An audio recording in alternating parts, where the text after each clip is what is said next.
الطاهر وإلى روز الإمام الحبيب أبي بكر بن عبد الله العطاس وتلميذيه الإمامين الحبيب أحمد بن حسن العطاس والحبيب علي بن محمد بن حسين الحبشي وإلى روز الإمام الحبيب محمد بن عبد الله الحدار وإلى روز الإمام الحبيب محمد بن أحمد بن عمر الشاطري وإلى روز الإمام الحبيب حسن وأخيه الحبيب سالم ابن عبد الله بن عمر الشاطري وإلى روح سيدنا الإمام الحبيب علي مشهور بن محمد بن سالم بن حفيظ وإلى روح سيدنا الإمام خليفة الإسلام الحبيب عبد القادر بن أحمد السقاف وإلى روح سيدنا الجد الحبيب سالم بن علي السقاف والأحباب الشريف رضية بنت علوي السقاف والشيخ الحبيب حيدر بن محسن بن علي الهندوان وصولهم وفروعهم وخصوصا إلى روح حجة الإسلام أبي حامد محمد بن محمد الغزالي وإلى روح الشيخ محمد نواوي بن عمر الجابي البنتني وإلى أرواح جميع مشايخنا الكرام معلمينا في الدين أن الله يتغشاهم بالرحمة والمغفرة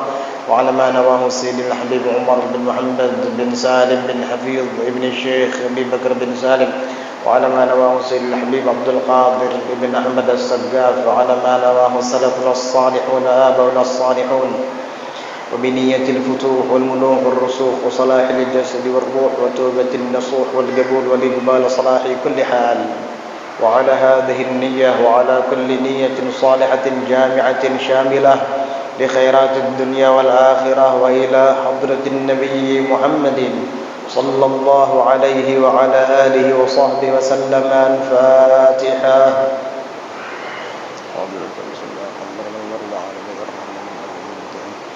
إياك نعبد وإياك نستعين اهدنا الصراط المستقيم صراط الذين أنعمت عليهم غير المغضوب عليهم ولا الضالين.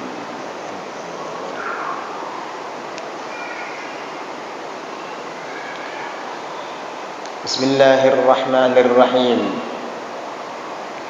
الحمد لله الملك المعبود صاحب الكرم والجود وصلى الله وسلم على سيدنا محمد الحامد المحمود صاحب الحوض المورود واللواء المحمود. اللهم صل وسلم على سيدنا محمد نورك الساري ومددك الجاري واجمعنا به في كل أطوارنا وعلى آله وصحبه يا نور. أما بعد، نوينا التعلم والتعليم والتذكر والتذكير والنفع والانتفاع والإفادة والاستفادة والحث على التمسك بكتاب الله وسنة رسوله والدعاء إلى الهدى والدلالة على الخير ابتغاء وجه الله ومرضاته وقربه وثوابه سبحانه وتعالى. قال شيخ المصنف رحمه الله تعالى ونفعنا به وبعلومه وأسراره في الدارين آمين. رضي الله عنكم. واعلم أن الليل والنهار 24 ساعة. Wa'lam, dan ketahuilah, annal laila, bahwasanya malam, wan nahara, dan siang itu 24 sa'ah adalah perputaran waktu yang jumlahnya 24 jam. Sehari semalam itu 24 jam. Fala yakun naumuka bil laili wan nahari akthara min 8 sa'atin. Maka jangan sampai tidurmu di waktu malam dan siang lebih daripada 8 jam. Siang malam itu adalah 24 jam. Tidur jangan sampai lebih daripada 8 jam. Kenapa? Fayakfika in ishta mathalan 60 sanatan an tudayya minha 20 sanatan wa huwa thuluthu umrik. Maka cukup bagimu jika engkau hidup umpamanya 60 tahun, bahwa engkau telah mengabaikan daripada waktu 60 tahun itu sebanyak 20 tahun dalam tidurmu. Wa huwa thulutsu umrik, dan itu adalah sepertiga daripada umurmu. Artinya sehari semalam itu dibagi 3, 8 jam untuk tidur, 8 jam untuk ibadah, dan 8 jam untuk bekerja, mencari nafkah. Apabila kita tidurnya 8 jam, berarti itu adalah sepertiga daripada siang dan malam, yaitu 24 jam. Dan manusia itu, khususnya umat Nabi Muhammad sallallahu alaihi wasallam, usia hidupnya itu biasanya antara 60 sampai 70 tahun. Di dalam sebuah hadis disebutkan hasadu ummati bainas sittina was sab'in. Artinya masa panen usia umatku itu antara 60 sampai 70 tahun. Kita ambil 60 tahun. Berarti jikalau setiap hari kita tidur 8 jam, bekerja 8 jam, beribadah 8 jam. Artinya dalam usia 60 tahun itu 20 tahunnya kita gunakan hanya untuk tidur saja. 20 tahunnya kita hanya untuk bekerja mencari nafkah saja. Dan sementara jumlah ibadahnya hanya 20 tahun. Itu paling minim. Iya, cukup jikalau kita membuang-buang waktu dalam tidur 20 tahun dalam 60 tahun itu. Jangan sampai lebih. Karena rugi ketika kita menyia-nyiakan umur di dalam tidur. Terbuang waktu begitu saja. Padahal di situ adalah kesempatan emas bagi kita untuk memperbanyak beramal, untuk memperbanyak bekal dalam menghadapi hari akhir. Tetapi karena kita menggunakannya untuk tidur, akhirnya waktu tersebut terbuang. Dan itu cukup 8 jam itu. Berarti amal ibadah kita dalam 60 tahun, jika tidur 8 jam, jika bekerja 8 jam, dan ibadah 8 jam, cuma 20 tahun. Sisa 40 tahunnya kosong dari ibadah, tidur dan bekerja mencari dunia. Cuma 20 tahun, sangat sedikit sekali. Oleh karenanya kita tidak pantas untuk membanggakan diri dengan amal kita yang sangat sedikit ini, dengan amal kita yang sangat singkat dan terbatas ini. Orang-orang terdahulu, mereka itu banyak beramal daripada tidur, banyak beramal daripada bekerja mencari dunia. Tetapi mereka merasa bahwa amal mereka itu sedikit. Itu orang dahulu. Iya. Kalau orang sekarang banyak bekerja mencari dunia, banyak istirahat dan tidur, amalnya sedikit, tapi merasa dia sudah paling banyak amalnya. Inilah musibah. Orang dahulu itu ada yang mereka tidak mau tidur malam, kecuali sedikit. Kenapa? Karena mereka tidak ingin waktunya terbuang sia-sia. Tidurnya malam hanya sedikit. Karena itu adalah syarat untuk mendapat pahala sholat sunnat tahajud di malam hari. Tidur walau sebentar. Jikalau bukan syarat, mungkin mereka tidak akan tidur. Sampai di antara mereka itu ada yang mengatakan, mundu arba'ina sanatan ma ghammani illa tulu'ul fajr. Dari sejak 40 tahun tidak ada yang membuat aku sedih kecuali terbitnya fajar. Kenapa? Karena dengan terbitnya fajar berarti waktu malam berakhir dan berganti dengan siang. Habis kesempatan saya untuk mendekatkan diri kepada Allah di malam hari. Begitu para pendahulu kita. Wa qalilum minal laili ma yahja'un.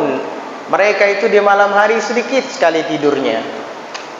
Di dalam hadis qudsi Allah Subhanahu wa taala berfirman, "Kadzaba man idda'a mahabbati wa idza jannahul lailu nama anni alaysal habibu yuhibbu an yakhluwa bihabibih." Kata Allah Subhanahu wa taala dalam hadis qudsi berfirman, bohong orang yang mengaku-ngaku cinta kepadaku apabila waktu malam sudah tiba dia tidur meninggalkan aku. Bukankah seorang kekasih itu senang dan suka untuk menyepi dengan kekasih yang dicintainya? Waktu kita untuk dekat kepada Allah di malam hari, waktu kita untuk menjalin hubungan dengan Sang Maha Pencipta alam semesta itu di malam hari. Tetapi kita malah tidur. Udah begitu kita merasa paling bagus amalnya, paling banyak amalnya. Ini musibah. Al-Habib Abdullah bin Husain bin Tahir radhiyallahu anhu wa arda, beliau mengatakan di dalam sebuah syairnya, beliau bermunajat kepada Allah Subhanahu wa taala, "Ya Rabbi ma ma'ana amal wa kasbuna kulluh zalal, lakin lana fika amal tuhyil 'idhamar ramah." Wahai Tuhanku, saya tidak punya amal ibadah apa-apa. Semua pekerjaan saya adalah salah.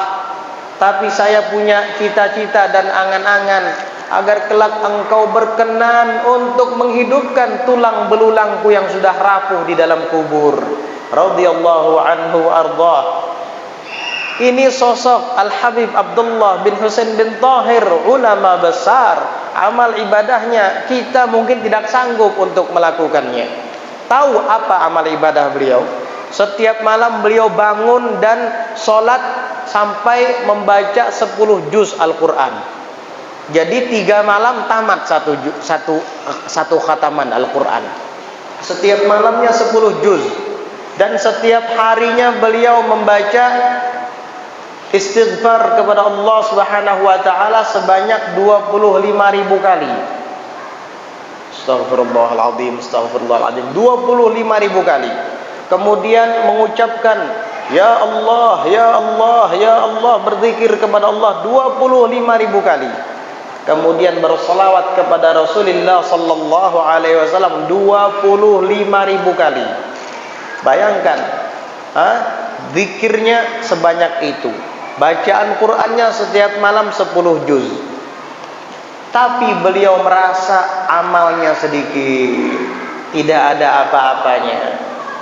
Bagaimana dengan kita? Itu beliau, bagaimana dengan kita? Kita ini sedikit sekali amalnya. Lebih banyak santainya, lebih banyak tidurnya, lebih banyak istirahatnya, lebih banyak nonton TV-nya, lebih banyak memakai HP daripada beramal soleh, lebih banyak bekerja mengejar dunia, amal solehnya sedikit. Tapi merasa banyak amal, tapi merasa sudah paling hebat. Itu namanya maghrur. Udah sedikit amalnya, minta masuk surga sama Allah Subhanahu wa taala. Amal sedikit minta masuk surga kepada Allah taala. Surganya surga Firdaus lagi. Dan bighairi hisab lagi. Ya Allah. Amalnya sedikit minta masuk surga paling tinggi Firdaus. Enggak dihisab lagi. Mimpi kamu. Iya. Jadi kita tidak bisa beriktimat kepada amal, tidak bisa berpegang dan mengandalkan amal, karena amal kita sangatlah sedikit. Oleh karenanya Al-Imam Hujjatul Islam Al-Ghazali rahimahullahu ta'ala mengajarkan kepada kita tata cara mengatur waktu. Kalau bisa sehari semalam itu tidur kita jangan sampai lebih dari 8 jam. Mungkin malam hari kita tidurnya 6 jam. Siang hari istirahat cukup 2 jam, 8 jam. Sisanya ibadah, sisanya lagi bekerja. Atur dengan baik. Ini adalah tata cara seorang muslim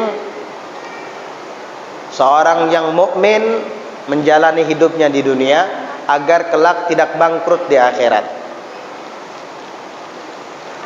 Wa a'idda 'indan naumi siwakaka wa tahuraka, dan siapkan ketika menjelang tidur akan kayu siwakmu, wa tahuraka, dan alat bersucimu. Apakah itu air ataukah itu adalah tanah untuk tayammum? Tergantung keadaan. Jika kita sehat dan kita tidak dan kita menemukan air, ya yang kita siapkan adalah air. Untuk apa? Untuk nanti ketika bangun kita berwudu. Atau jikalau kita sakit-sakitan, tidak bisa menyentuh air, atau memang sedang tidak ada air, maka yang kita siapkan adalah tanah untuk kemudian setelah bangun tidur bertayammum. Siapkan dua hal ini, siwak dan alat untuk bersuci, air untuk berwudu atau tanah untuk tayammum. Ini siwak sangat penting sekali. Hampir di dalam setiap ibadah itu disebutkan. Sebelum wudu kemarin kita telah membahasnya, dianjurkan untuk bersiwak. Sebelum tidur dianjurkan untuk bersiwak, dan setelah bangun tidur dianjurkan untuk bersiwak. Di dalam hadis Rasulullah sallallahu alaihi wasallam bersabda, "As-siwaku matharatun lil fam, mardatun lirrahman, maskhatatun lisyaitan." Siwak itu dapat membersihkan mulut. Orang kalau rajin bersiwak, giginya putih, gak kuning. Bau mulutnya tidak aroma mulutnya tidak berbau. Dan mardatun lirrahman, dapat mengundang ridha bagi Allah yang Maha Pengasih, Maha Penyayang. Berarti menggunakan kayu siwak itu bisa mengundang ridhonya Allah Subhanahu wa taala. Wa maskhatatun lisyaitan, dan dapat membuat syaitan murka kepada kita. Beruntung orang yang dimurka oleh syaitan, karena syaitan tidak akan mendekatinya. Bagaimana caranya? Hanya menggunakan kayu siwak. Maka dari itu jangan sampai kayu siwak ini kita tinggalkan. Pakai ketika akan sholat, ketika akan berwudu, ketika akan tidur, dan ketika bangun dari tidur. Kenapa ketika akan tidur kita tetap bersiwak? Supaya nanti ketika bangun dari tidur, napas kita, aroma mulut kita tidak terlalu berbau. Jadi bersiwak sebelum tidur meringankan bau mulut, sehingga ketika bangun dari tidur kita pakai lagi siwak, maka mulut kita bersih. Sunnah, ya, dapat mengundang ridhonya Allah. Bayangkan ketika kita bersiwak, Allah ridho kepada kita. Pekerjaannya sepele, hanya dengan menggunakan udul arak. Kalau tidak punya udul arak, cari kain yang kasar dan kasat, cukup untuk menggantikan ini. Gunakan di gigi kita, setelah itu tidur. Allah ridho kepada kita, syaitan murka dan benci kepada kita, sehingga syaitan menjauh dari kita. Selama tidur syaitan tidak akan mengganggu kita. Dan apabila ajal datang menjemput, kita meninggal dalam keadaan diridhoi oleh Allah Subhanahu wa taala. Diceritakan bahwa dulu ada salah seorang sholihin yang kebiasaannya setiap kali akan tidur dia bersiwak dan membaca doa tidur. Kemudian setelah bangun dari tidur, ia kemudian bersiwak lagi dan membaca doa bangun dari tidur. Hingga pada suatu malam ketika dia menjelang tidurnya seperti biasa, dia bersiwak dan membaca doa sebelum tidur, kemudian tidur. Dan malam itu dia meninggal dunia dalam tidurnya. Ajalnya datang menjemput. Sehingga salah seorang di antara anaknya bermimpi bertemu dengannya setelah dia dikuburkan. Lalu si anak bertanya, "Wahai abah, apa yang kamu dapati di dalam kubur setelah engkau meninggal dunia?" Maka abahnya bercerita, "Wahai anakku, ketika aku dikuburkan aku tidak merasa. Aku merasa aku masih tidur. Dan ketika aku sudah dimasukkan ke dalam lahat dan semua orang yang menguburkanku beranjak pergi pulang ke rumah masing-masing, aku terbangun dari tidur. Aku terbangun, aku merasa ketika itu aku baru bangun dari tidur. Aku ketika bangun seperti biasa mencari siwak di bawah tempat tidurku. Ternyata siwaknya nggak ada. Ya saya baca doa, alhamdulillahilladzi ahyana ba'dama amatana wa ilaihin nusyur. Doa bangun tidur saya baca sambil mencari-cari siwak. Dan saya sempat memanggilmu, wahai anakku, karena barangkali engkau tahu di mana siwakku itu terselip. Jadi aku panggil, wahai fulan, memanggil nama anaknya. Mana kayu siwak abah? Padahal malaikat mungkar nakir ada di samping kanan dan kirinya, melotot memandanginya. Dia bangun, dia pikir dia masih di rumah. Pas begitu sadar, melihat di kanan ada mungkar, melihat di kiri ada nakir, mungkar nakir langsung bilang, "Kamu manggil siapa?" Bingung dia. "Saya manggil anak saya, fulan." "Kamu sekarang ada di kuburan." Kaget dia. "Kenapa kamu memanggil-manggil anakmu?" Dia bilang, "Saya kehilangan kayu siwak." Kata malaikat mungkar nakir, iya, kamu sekarang di kuburan, siwakmu ada di rumah." Astagfirullah, katanya. Baru nyadar kalau dia sudah ada di kuburan. Akhirnya mungkar nakir bingung, ini orang diazab apa enggak nih? Ditanyai apa enggak? Bangun dari kubur saja dia baca doa bangun tidur. Sunnah Nabi dikerjakan sama dia. Udah gitu nyari siwak lagi. Ini orang hebat, wahai mungkar, kata nakir. Udah kita tinggalkan saja dia.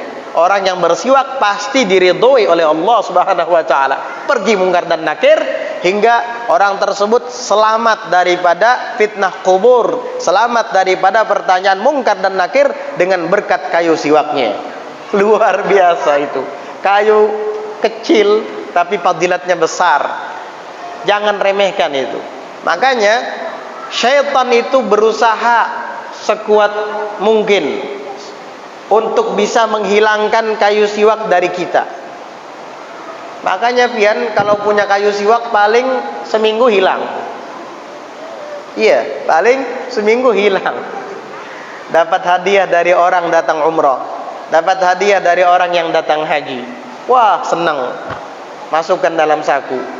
Gak tahu 4-5 hari udah nggak ada lagi. Nggak tahu kececer di mana, lupa nyimpan di mana.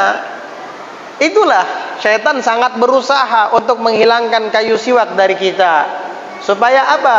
Supaya kita tidak mendapatkan fadilat besar dengan hanya melakukan perbuatan yang ringan. Kan bersiwak sebentar. Tapi ingat, setiap kali bersiwak niatkan melakukan sunnah Nabi Muhammad sallallahu alaihi wasallam. Kalau hanya sekedar bersiwak tetapi tidak berniat sunnah, nggak dapat apa-apa. Jadi cukup di dalam hati ketika kita bersiwak kita melakukan sunnah Nabi. Itu namanya niat sunnah bersiwak. Jadi begitu. Itulah keuntungan memakai kayu siwak. Bendanya kecil tetapi fadilatnya besar, sehingga jangan remehkan. Amalkan terus menjelang tidur, baca doanya, kemudian bangun tidur, pakai siwak, baca doa bangun tidur lagi. Besar pahalanya, besar fadilat dan keutamaannya. Apalagi disebutkan di dalam kitab Bughyatul Mustarsyidin, di antara fadilat memakai kayu siwak, yudzakir, itu dapat mengingatkan sahibahu, orang yang suka melakukannya, akan kalimat tauhid, sehingga dia meninggal dalam keadaan husnul khatimah. Dan itu yang dilakukan oleh Rasulullah sallallahu alaihi wasallam menjelang wafatnya. Ketika beliau sedang sakaratul maut, ketika itu ada di pangkuan Sayyidatuna Aisyah radhiyallahu anha wa ardhaha, Nabi mengisyaratkan kepada Sayyidah Aisyah bahwa beliau ingin bersiwak. Akhirnya Sayyidah Aisyah menyuruh seseorang untuk mengambilkan kayu siwak di luar. Kalau di daerah sana kayu siwak ini ya kayak tanaman liar, di mana-mana ada. Di Hadramaut sana hampir di setiap tempat tumbuh udul arak, kayu siwak itu. Mudah untuk didapati. Kalau di daerah kita harus beli dulu di toko parfum biasanya. Ya, di toko-toko tempat menjual busana muslim biasanya. Kalau di sana tinggal keluar rumah petik karena dia tumbuhan liar. Kemarin ulun dikasih orang bibitnya, ulun tanam di depan rumah, alhamdulillah tumbuh dan subur. Iya. Jadi enak kalau mau bersiwak tinggal potong sama gunting ambil di depan rumah. Ranting siwak itu lebih afdal daripada akarnya. Yang biasa kita pakai dan kita beli di toko-toko parfum, minyak wangi, itu akarnya itu. Padahal rantingnya lebih afdal, tetapi akarnya lebih awet. Akarnya lebih awet. Kalau rantingnya biasanya tidak begitu lama, dia akan keras dan kaku. Tetapi itu yang afdal. Sehingga ketika Rasulullah sallallahu alaihi wasallam mengisyaratkan kepada Sayyidah Aisyah radhiyallahu anha untuk diambilkan siwak, beliau menyuruh salah seorang mengambilkan kayu siwak di luar. Begitu siwak yang baru itu diserahkan kepada Sayyidah Aisyah dan beliau akan menyiwakkan kayu siwak itu ke mulut Nabi Muhammad sallallahu alaihi wasallam, Sayyidah Aisyah bertanya terlebih dahulu, "Ya Rasulullah, maukah engkau aku lembutkan terlebih dahulu kayu siwak ini sebelum engkau memakainya? Karena saya lihat kayu ini agak sedikit kasar ya Rasulullah." Maka Nabi menganggukkan kepalanya. Sayyidah Aisyah pun mengunyahkan kayu siwak itu supaya lunak dan mudah untuk dipakai oleh Nabi sallallahu alaihi wasallam setelah mendapat izin dari beliau. Lalu kemudian kayu siwak itu pun dipakai oleh Rasulullah sallallahu alaihi wasallam. Maka Sayyidah Aisyah senang, girang. Beliau mengucapkan, "Alhamdulillahilladzi jama'a riqi wa riqah." Segala puji bagi Allah yang telah menyatukan antara liurku dengan liur Nabi Muhammad sallallahu alaihi wa ala alihi wasallam. Tidak lama kemudian Rasulullah meninggal dunia di pangkuan Siti Aisyah radhiyallahu anha wa ardhaha. Ini Nabi yang langsung mempraktekkan agar kita umatnya meneladani beliau. Sesaat menjelang sakaratul maut, menjelang wafatnya, beliau tidak lupa bersiwak. Luar biasa. Makanya jangan tinggalkan untuk selalu menggunakan kayu siwak. Wa'zim, dan tanamkan niat, tekad, ala qiyamil lail, atas bangun malam, atau minimal alal qiyami qabla subhi, atas bangun sebelum waktu subuh. Begitu, niat di dalam hati bahwa nanti saya akan bangun jam 3 malam atau jam setengah 4 untuk tahajud. Yang penting niat dalam hati. Tanamkan tekad dalam hati. Keinginan, cita-cita untuk bangun di tengah malam. Atau minimal bangun sebelum subuh. Sebelum adzan subuh. Niatkan dalam hati. Faraq'atani fi jawfil lail kanzun min kunuzil birri. Maka 2 rakaat di tengah malam itu adalah perbendaharaan daripada perbendaharaan kebajikan. Itu 2 rakaat, apalagi lebih. Jadi kita tanamkan niat di dalam hati ketika kita menjelang tidur agar nanti bangun di tengah malam. Kalau seandainya kita tidak terbangun di tengah malam, niat kita sudah dicatat oleh Allah Subhanahu wa taala. Di dalam hadis Rasulullah sallallahu alaihi wasallam bersabda, "Man ata firasyahu wa huwa yanwi an yaquma yusalli minal laili faghalabathu 'ainahu hatta yusbiha kutiba lahu ma nawa wa kana naumuhu shadaqatan 'alaihi minallahi ta'ala. Barang siapa yang mendatangi kasurnya, tempat tidurnya, wa huwa yanwi, sedangkan ia berniat, an yaquma, bahwa nanti dia bangun, yusalli minal lail, salat di tengah malam, faqalabathu ainah, lalu dia ketiduran. Artinya dia ketiduran hatta yusbiha, sehingga masuk waktu subuh. Kutiba lahu manawa, maka dicatat baginya apa yang tadi dia niatkan. Wa kana naumuhu shadaqatan 'alaihi minallahi ta'ala, dan adalah tidurnya itu merupakan sedekah atasnya daripada Allah Ta'ala. Kita jam 10 misalnya mau tidur, niat agar jam 3 malam bangun untuk sholat tahajud. Pas bangun ketika mendengar adzan subuh dikumandangkan, berarti waktu qiyamul lail yang akan kita makmurkan dengan sholat tadi hilang, terlewatkan karena kita ketiduran, tidak sempat untuk bangun melaksanakannya. Maka kita mendapatkan fadilatnya, kita mendapatkan pahalanya karena niat kita tersebut. Dan tidur kita itu dihitung sedekah. Apa? Sedekah dari Allah untuk kita. Jadi kita tidur tapi nilainya kita sama seperti sholat tahajud. Kan enak. Orangnya tidur tapi pahala tahajud dia dapat. Kenapa? Karena sebelum tidur dia berniat agar nanti ketika tengah malam bangun untuk sholat tahajud, untuk sholat sunnah witir, dia tidak terbangun karena kecapean, kecuali setelah masuk waktu subuh. Dapat pahala tahajud, dapat pahala witir, dan tidurnya itu sedekah dari Allah untuk dia, bonus dari Allah Ta'ala untuk dia. Subhanallah. Itulah pengaruh niat baik di dalam hati. Makanya kemarin Al-Imam Ghazali menyebutkan di awal, di antara adab-adab tidur adalah tanamkan tekad, niat, dan cita-cita yang baik di dalam hati. Singkirkan dan buang niat dan maksud tujuan yang buruk, yang tidak baik dari dalam hati kita. Begitu. Karena 2 rakaat di tengah malam adalah perbendaharaan daripada perbendaharaan kebajikan. Fastakthir min kunuzika liyaumi faqrika, maka perbanyaklah daripada simpanan-simpananmu, perbendaharaan kamu, liyaumi faqrik, di hari kelak engkau akan menjadi fakir, yaitu di alam kubur dan di hari kiamat. Persiapkan, perbanyak simpanan untuk mendapati dan menjumpai hari itu. Perbanyak perbekalan, karena kita semua akan menemui hari itu, menemui alam barzakh dan menemui hari akhir. Oleh karenanya disebutkan di dalam sebuah athar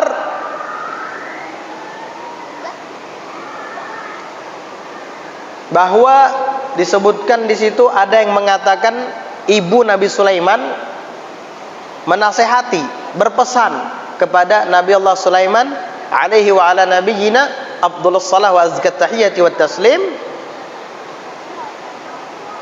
Kata beliau, man lam yakun lahu qiyamun bil lail ya'ti yaumal qiyamati wa huwa faqir.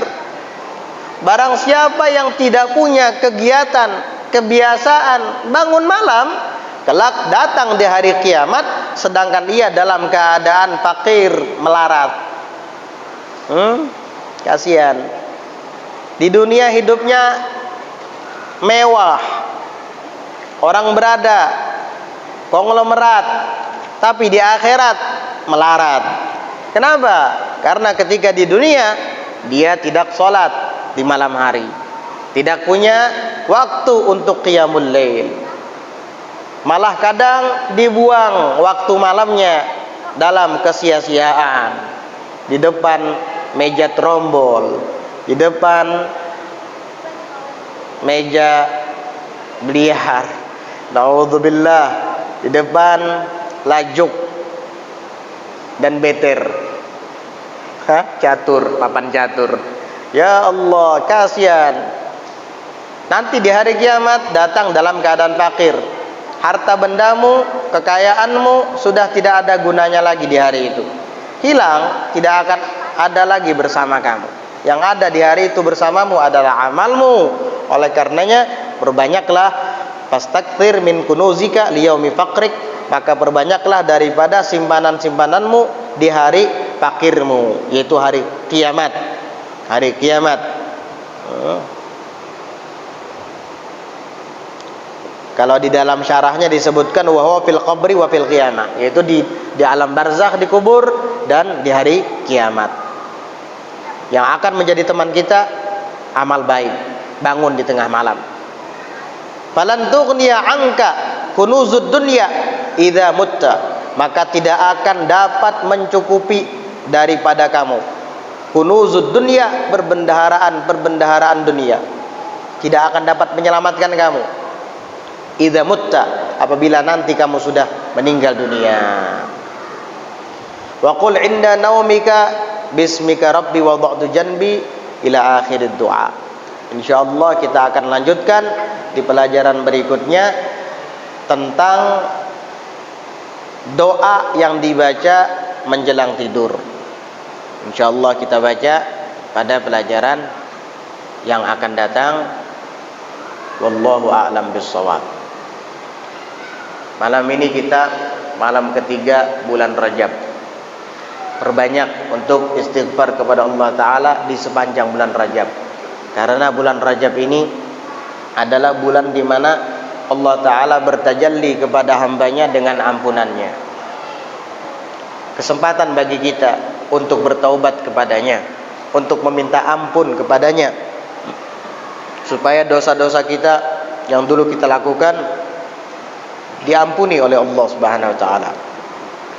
Di dalam hadis yang diriwayatkan oleh Al-Imam As-Suyuti di dalam Al-Jami'ul Kabir daripada Abil Fatah bin Abil Fawaris, Rasulullah sallallahu alaihi wasallam bersabda, "Rajabu syahrullah wa Sya'banu syahri wa Ramadhanu syahru ummati." Rajab adalah bulannya Allah dan Sya'ban adalah bulanku, kata Nabi, dan Ramadan adalah bulan umatku. Bulan Rajab disandarkan oleh Rasulullah kepada Allah Ta'ala karena di bulan Rajab Allah Subhanahu wa Ta'ala mengampuni segala dosa-dosa hambanya bagi siapa di antara mereka yang ingin bertobat dan meminta ampun kepadanya. Ya, ampunan Allah terbentang di sepanjang masa, di setiap saat, di setiap bulan, tetapi di bulan Rajab lebih daripada bulan-bulan lainnya. Sehingga di dalam kitab Kunuzun Najah was Surur karangan Asy-Syaikh Abdul Hamid Qudus, beliau meriwayatkan sebuah riwayat daripada Wahab bin Munabbih radhiyallahu anhu. Kata Wahab bin Munabbih, "Inna anharat dunya tazuru bi'ra zamzama fi Rajab." Sesungguhnya sungai-sungai yang ada di dunia ini akan pergi mengunjungi sumur mata air yang ada di Mekah, yaitu Zamzam, sumur Zamzam. Jadi sumber mata air yang ada di dunia ini mengunjungi sumur Zamzam. Sungai-sungai yang ada di dunia di setiap bulan Rajab dia akan datang dari dalam tanah sumbernya mengunjungi sumur Zamzam di bulan ini. Itu adalah di antara keistimewaan bulan Rajab. Kemudian beliau menyebutkan lagi, setelah menyebutkan riwayat itu ditambah lagi riwayat yang lain. Kata Wahab bin Munabbih, "Man istaghfarallaha fi Rajab wa yaqulu rabbighfirli warhamni wa tub alayya 70 marrah yarfa'u yadayhi lam tamassa bil ghadati wal 'ashyi yarfa'u yadayhi lam tamassa lahun naru jildan." Kata beliau, barang siapa yang beristighfar di bulan Rajab dengan mengucapkan Rabbighfirli warhamni wa tub alayya pada pagi dan petang hari 70 kali, mengangkat kedua tangannya, maka dia tidak akan disentuh oleh api neraka. Kulitnya tidak akan disentuh oleh api neraka. Itu adalah keutamaan membaca istighfar dan bertaubat kepada Allah di bulan Rajab. Dan itu hanya ada di bulan Rajab. Amalkan dari sekarang. Rabbighfirli warhamni wa tub alayya 70 kali. Setiap pagi setelah salat subuh baca itu. Rabbighfirli warhamni wa tub alayya. Kemudian setiap petang. Petang di sini setelah salat asar, setelah salat maghrib, bahkan setelah salat isya pun masih dikategorikan asyi atau petang. Baca Rabbighfirli warhamni wa tub alayya. Berarti jumlah keseluruhan jika itu dibaca pagi dan petang masing-masing 70 kali berarti hanya 140 kali. Tidak begitu panjang. Amalkan, fadilatnya sangat besar. Tidak akan disentuh kulitnya oleh api neraka.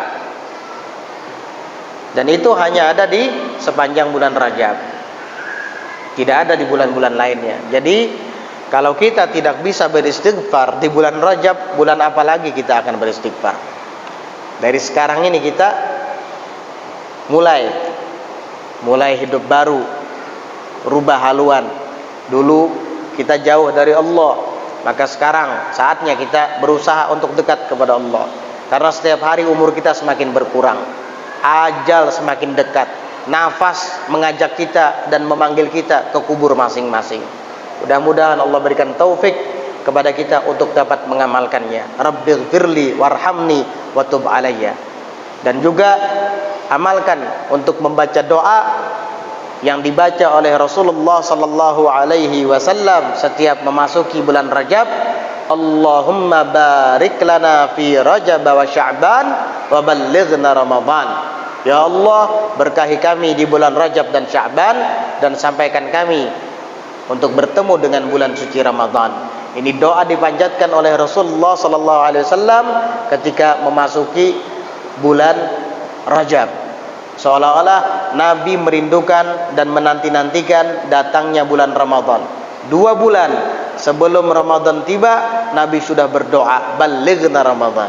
Sampaikan saya ke bulan suci Ramadan. Mudah-mudahan Allah berkahi kita di bulan Rajab dan di bulan Sya'ban, serta memanjangkan usia kita untuk dapat bertemu dengan bulan suci Ramadan dan memberikan taufik serta pertolongannya kepada kita untuk dapat memakmurkannya dengan salat, dengan ibadah dan dengan tilawatul Quran. Amin Allahumma amin.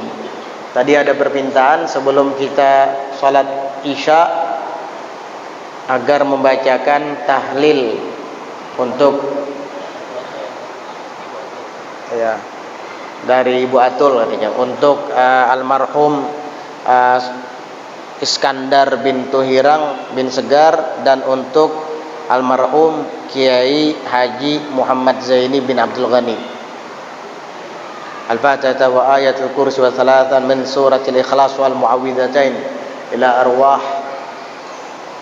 ruh habibina wa syafi'ina Rasulillah Sayyidina Muhammad bin Abdullah sallallahu alaihi wasallam wa ila arwah آبائه وإخوانه من الأنبياء والمرسلين وإلى أرواح أزواجه الطاهرات أمهات المؤمنين وإلى أرواح أهل بيته الطاهرين المطهرين إلى أرواح أصحابه الطيبين المهتدين التابعين بإحسان إلى الدين إلى أرواح جميع سادة العلويين خصوصا إلى روح سيد المهاجر الله أحمد بن عيسى الرسول العظم الفقيه المقدم محمد بن علي العالمي وإلى روح الفقيه المقدم الثاني وجه الدين الشيخ عبد الرحمن السقافي بن محمد بن الدويلة وصولهم وفروعهم وخصوصا إلى روح إسكندر بن تهران بن سجار وإلى روح كي حجي محمد زين بن عبد الغني وإلى أرواح والدينا ووالديكم وأمواتنا وأمواتكم وأموات المسلمين والمسلمات إن الله تغشاهم بالرحمة المغفرة ويجعل قبورهم روضا من رياض الجنان ويجعلهم مغفرة من نفر النيران على هذه النية وعلى كل نية صالحة جامعة شاملة لخيرات الدنيا والآخرة وإلى حضرة النبي محمد صلى الله عليه وعلى آله وصحبه وسلم. الفاتحة. أعوذ بالله من الشيطان الرجيم. بسم الله الرحمن الرحيم. الحمد لله رب العالمين الرحمن الرحيم مالك يوم الدين إياك نعبد وإياك نستعين اهدنا الصراط المستقيم صراط الذين أنعمت عليهم غير المغضوب عليهم ولا الضالين